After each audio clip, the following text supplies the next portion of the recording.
As a young man playing football, which by the way was a long time ago, my coaches kept telling me things I needed to work on, which were really basic in what I thought was sophomoric. I didn't listen to them. They didn't have my ear.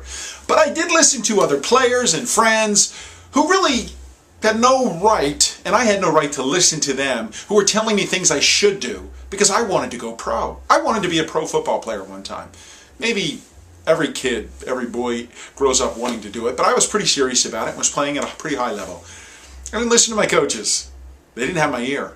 I listened to my friends who were pretty much in the same boat as me. They had never been there. They didn't really know what they were doing, but they had my ear, so I followed their advice and I was doing what they did. Can you guess what my future held by listening to my friends? Well-meaning, but listening to them and not listening to coaches who knew what they were really doing and how to get there? You guessed it, I didn't make it. Well, that was my own fault.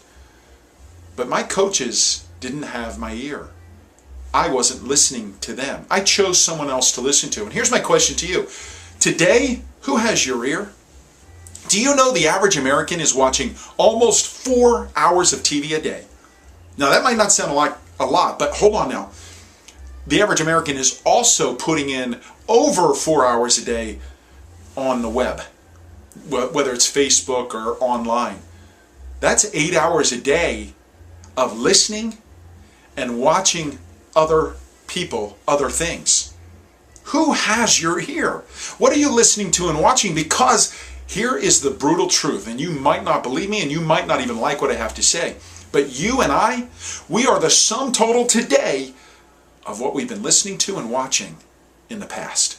Your yesterdays, whoever had your ear, that's who you've become. What you listen to and watch the most, you eventually become. So I ask you again, who has your ear? Have you analyzed and looked at what you're reading, what you're listening to, what you're watching? Because whoever has your ear owns your heart, your mind, and wait for it, your future. You're going to become what you're listening to, the advice you either take or, like me, didn't take. Who has your ear? This is critically important.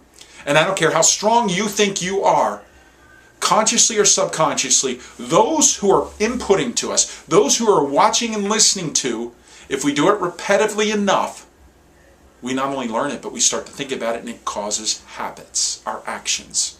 We become what we're ingesting in our eyes and our ears. You are the sum total of those around you and what you've been listening to. Now, if you don't like that sum total, then you need to start changing who has your ear. What are you listening to? I'm going to tell you today, choose wisely. Because whoever you're choosing to listen to, like me back when I was a young man, and I chose to listen to friends instead of coaches, people who knew how to get to where I wanted to be, I didn't get there. It was my own darn fault. Choose wisely who you're listening to.